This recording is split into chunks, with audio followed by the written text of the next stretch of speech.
আজি আমি আহি আছোঁ আমাৰ মহেশ ধামলৈ আহি আছোঁ।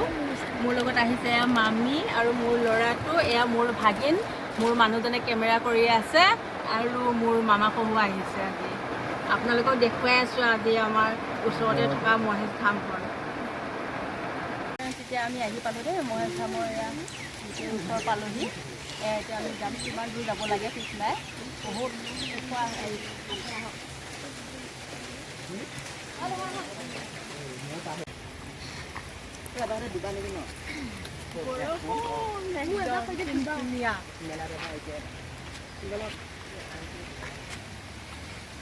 বহুত ওপৰত আছে বোলে হেনো। এতিয়া কি কৰোঁ, গৈ আছোঁ ওপৰলৈ। ইয়াত দেখিছেনে ইমান ওখ, ইয়াত বৰষুণো পৰি আছে, তাতে ইয়াত দেখিছে পানী কিমান ওপৰৰ পৰা কেনেকৈ নামি আহিছে পানীবোৰ, দেখিছেনে? বহুত দিনৰ পৰা ভাবি আছিলোঁ আহিম বুলি, এতিয়া আজি আহিলোঁ বাৰু। এতিয়া বহুতো ভক্ত আহে ইয়ালৈ শুনিছোঁ। এতিয়া আৰু কিমান দূৰ যাব লাগে বা, বহুত ভাগৰো লাগিছে। এয়া দেখিছেনে কিমান ধুনীয়া প্ৰাকৃতিক পৰিৱেশটো, ইমান ধুনীয়া লাগিছে, সঁচাকৈ বহুত ভাল লাগিছে। মন্দিৰত বাৰু আহিলে সঁচাকৈ বহুত ভালেই লাগে। এয়া এতিয়া পৰিৱেশটো চাওকচোন, তাতে বৰষুণো পৰি আছে দেই ফ্ৰেণ্ডছ, বৰষুণ পৰি আছে যদিও ভাল লাগিছে। তাতে শাওণ মাহ চলি আছে, পবিত্ৰ শাওণ মাহ, সেইকাৰণে মন্দিৰবিলাক দৰ্শন কৰিছোঁ, ভাল লাগিছে বাৰু দৰ্শন কৰি। এতিয়া আজি আকৌ মহেশ ধামলৈ আহিছোঁ, মহেশ ধামত দৰ্শন কৰিবৰ কাৰণে। সঁচাকৈ বহুত ভাল লাগিছে আহি। ইয়াত বহুত বৰষুণো পৰি আছে এতিয়া, বৰষুণ পৰি থকাৰ কাৰণে কিন্তু বেয়া লগা নাই, ভালেই লাগিছে, কাৰণ গৰম পৰা হয়তো ইমান ভাল নালাগিলে হয়। আগতে কোৱা শুনিছোঁ, আগতে হেনো এইবিলাক মাটিৰো আছিলে, এতিয়া এইবিলাকো পাকা কৰি দিছে, এতিয়া গাড়ীও আনিব পাৰে, গাড়ী আনিব পৰাও সুবিধা আছে। আমি কিন্তু গাড়ী অনা নাই, বৰষুণ পৰি আছে যে স্লিপ মাৰিব, সেইকাৰণে তলতে থৈ দিছোঁ। এতিয়া আকৌ এয়া চিৰিও বনাই দিছে ধুনীয়াকৈ। আমি এতিয়া গৈ আছোঁ, এয়া চিৰিত উঠিম এতিয়া, আপোনালোককো দেখুৱাই আছোঁ। এইফালে এটা বাটৰ আছে, ইয়াত জিৰণিও ল'ব পাৰে অলপ। ইমান ধুনীয়া চিৰি বনাই দিছে ইয়াত, সঁচাকৈ দেখি ভাল লাগিছে। আমাৰ যে নিজৰ ঘৰৰ ওচৰতে যে এনেকুৱা এখন ধাম আছে, সঁচাকৈ বহুত ভাল লাগিছে। দেখিছেনে আপোনালোকে, চাওকচোন ইমান ডাঙৰ ডাঙৰ শিল, ইয়াত পাহাৰৰ একে ওপৰত আছে মহেশ ধাম। ইয়াত তললৈ চাওকচোন, আমি কিমান তলৰ পৰা ওপৰলৈ আহি গ'লোঁ আজি।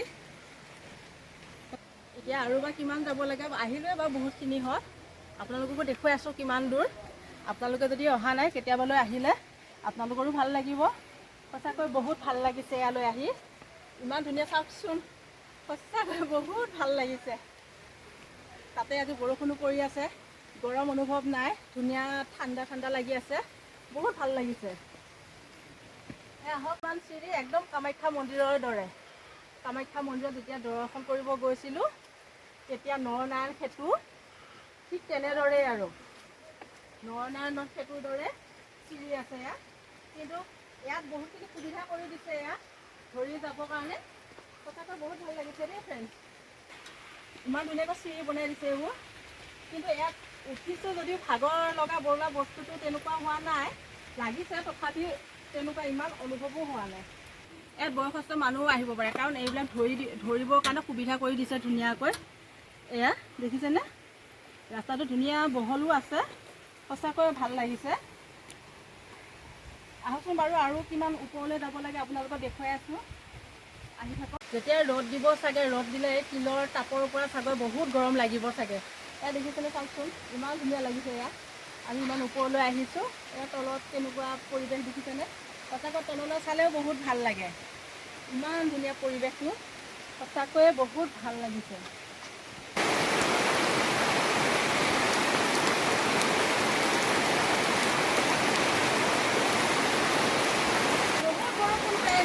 বহুত বৰষুণ পৰিছে, দেখিছেনে, ছাতিও নানিলোঁ, এই অৱস্থা। এতিয়া মনাখনহে আজি বৰষুণ পৰিব পাৰে, চাওকচোন ইমান বৰষুণ, ভিজি ভিজি আহিছোঁ এতিয়া মহেশ ধামলৈ। যেনে তেনে আহি পালোহি। এয়া আপোনালোকেও ওম নমঃ শিৱায় কৰিব, আপোনালোকৰ দিনবোৰ ভালে কুশলে যাব। এয়া দেখিছেনে কিমান চিৰি বগাই বগাই আহিছোঁ, কিন্তু ভাগৰ লাগিছে বহুত। প্ৰথমতে ভাগৰ লগা নাছিলে, এতিয়া আহোঁতে ভাগৰ লাগিছে। তাতে বৰষুণ পৰিছে যে, পানীও বহুত পৰি আছে, ভয় লাগে পিছল খাই যাম বুলি। এয়া ওপৰৰ পৰা একদম পূৰা পানীবোৰে নামি আহিছে, ভয় খাই গৈছিলোঁ পৰি যাম বুলি। তাতে টাইলছ লগোৱা হৈ আছে। এইটো সঁচাকৈ বহুত ভাল লাগিছে। আহক আপোনালোককো মন্দিৰ এবাৰ দৰ্শন কৰাই দিওঁ, আহক। আমিও আহিছোঁ দৰ্শন কৰিব, এতিয়া আপোনালোককো দৰ্শন কৰাওঁ। এতিয়া আমি আহি পালোঁ এয়া মন্দিৰলৈ। এতিয়া আমি ভৰি হাত অলপ ধুই লৈছোঁ। এয়া দেখিছে, এইটো ইমান ডাঙৰ নাদ, এইটো সঁচাকৈ পাহাৰৰ ওপৰত যে ইমান ডাঙৰ এটা নাদ আছে, সঁচাকৈ ভালো লাগিছে বাৰু, ইমান বেয়া লগা নাই। বহুত ডাঙৰ নাদটো। ফ্ৰেণ্ডছ, ইয়াত সকলোখিনি সুবিধাই কৰি দিছে দেই। সকলোখিনি শৌচ পেচাব কৰিব পৰাও সুবিধা আছে। ওপৰলৈ আহিলে কিন্তু ইমান টেনশ্যন কৰিবলগীয়া নাই। বলক এতিয়া মন্দিৰলৈ যাওঁ, আমি এপাক সেৱা কৰোঁগৈ। আপোনালোককো দেখুৱাই আছোঁ আহক। এয়া ওপৰতো দোকান আছে। এয়া আপোনালোকে যদি কিবা কিনিবলগীয়া হয় শৰাই চৰাই, তেতিয়াহ'লে ওপৰতে পাব। বেছি তলতো কিনিব পাৰে।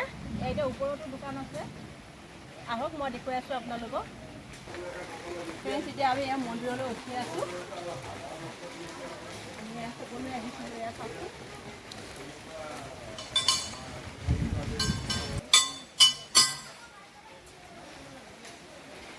বেছি নাই, অলপ আছে, এতিয়া পামেই আৰু।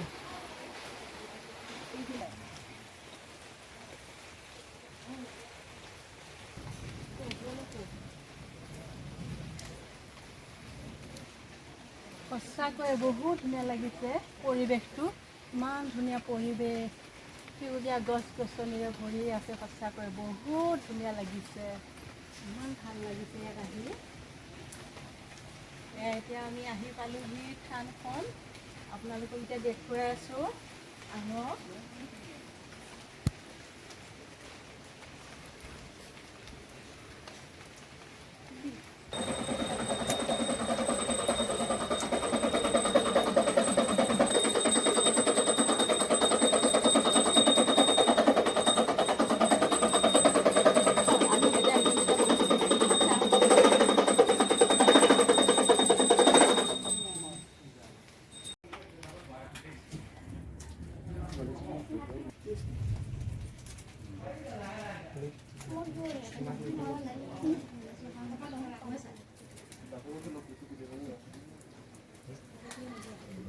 মোবাইলটাকে তুলিব পাৰি নেকি?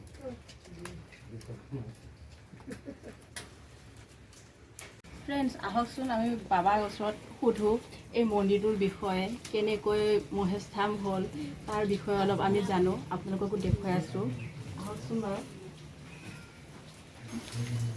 ওম যৎকৃপাতমহং বন্দে পৰমানন্দ মাধৱ মাধৱ ওম শান্তি। বাবা, আপুনি এই মন্দিৰৰ বিষয়ে অলপ কওকচোন বাৰু, কেনেকৈ মহেশ ধামখন হ'ল? আপুনিতো সকলো জানে, বহুত দিনৰ পৰাই আছে ইয়াত। হয়, নমস্কাৰ। এই মহেশ ধামখন 1947 চনত বিহাৰৰ পৰা এজন বাবা আহিছিল। আহি আমাৰ আমপৰাতে ৰাতি আছিল। তেওঁ মানে ধ্যানত পাই গ'ল যে মহেশ ধাম এখন এই পাহাৰটোতে আছে। তেতিয়া আমাৰ ককা দেউতাহঁতে তেওঁৰ লগত কথা বতৰা পাতি এই থানখন তেওঁ মানে ধ্যানত পাইছিল। আহি চেকিং কৰোঁতে এইখিনিতে এটা শিৱলিংগ পাই গ'ল। শিৱলিংগ এটা আছে। সেই শিৱলিংগটো যেতিয়া পাই গ'ল, আৰু তেওঁ ইয়াতে থাকি, বাবাজনো অকণমান তান্ত্ৰিক আছিল। তেওঁৰ নামটো আছিল সীতাৰাম বাবা। তান্ত্ৰিকো আছিল। তেওঁ মানে ভাত বনাবৰ কাৰণে জুই নেলাগে, নিজে মানে তান্ত্ৰিকৰ দ্বাৰাই জুই উঠায়। আৰু ইয়াতে থাকিয়ে তেওঁ ঢুকাই গ'ল। তাৰপিছত আকৌ অলপ মানে মানুহ নহা হৈ গ'ল। তাৰপিছত আমাৰ দেউতাহঁতৰ দিনত ইয়াতে এজন মঙলো মহাজন বুলি আছিল। তেওঁ ল'ৰা ছোৱালী নোহোৱা ধুম যজ্ঞ পাতিছিল। তেতিয়াৰ পৰা আকৌ লাহে লাহে অলপ আহি আমি প্ৰায় 80 চনৰ পৰা ইয়াত যোগাযোগটো ৰাখিছোঁ। তাৰ আগৰ পৰাই আছোঁ। 80 চনৰ পৰা মানে এই যোগাযোগটো আমাৰ মহেশ ধামৰ লগত আছে। এতিয়া তাৰ পৰা আহি 2016 13-16 ভিতৰৰ পৰা অলপমান পপুলাৰ হৈ আহিছে, ভকতবৃন্দও আহিছে। নমস্কাৰ। আৰু ভক্তসকললৈ আমাৰ মহেশ ধামৰ পৰা এটা অনুৰোধ থাকিল, আমাৰ যে এই ধামখনত আহি আমাক অকণমান সহায় সহানুভূতিয়ে দি আগবঢ়াই নিয়ে। আৰু লগতে আমাৰ এই শাওণ মাহত বলবমটো চলি আছে, আৰু আপোনালোকে আহিলে জাগিৰোড হৈ আহিলে মায়ং বলকত নামি তাৰ পৰা উত্তৰ ছাইডে প্ৰায় 3 কিলোমিটাৰতে পাহাৰত আমাৰ এই আমকটা মহেশ ধামখন হৈছে, তাৰ পাব আহি। জাগিৰোডৰ পৰা প্ৰায় 10-12 কিলোমিটাৰ হ'ব। আৰু মৰিগাঁৱৰ পৰা আহে যদি মৰিগাঁৱৰ ফালৰ পৰা আহিলেও মায়ং বলকত নামি উত্তৰ ছাইডৰ ৰাস্তাটো দি আহিলে আমাৰ মহেশ ধাম পাব। আমাৰ ইয়াত এয়া হ'ল আমাৰ শিৱলিংগ, আৰু লগতে গণেশ মন্দিৰ আছে, ওপৰত কৈলাশ আছে, তাৰ আকৌ পূবত বিষ্ণু মন্দিৰ আছে। বিষ্ণু মন্দিৰ আৰু পূবত মানে জগন্নাথ ধামো আছে। তাৰ পৰা অলপ আগত আমাৰ পদুম পুখুৰীও আছে। আপোনালোকে দৰ্শন কৰি আনন্দ লাভ কৰক। ইয়াৰ লগতে অলপ দূৰ গ'লে বঘোৱাত কইনাকান্দা শিলো আছে, তাকো আপোনালোকে দৰ্শন কৰি যাব পাৰিব। নমস্কাৰ থাকিল।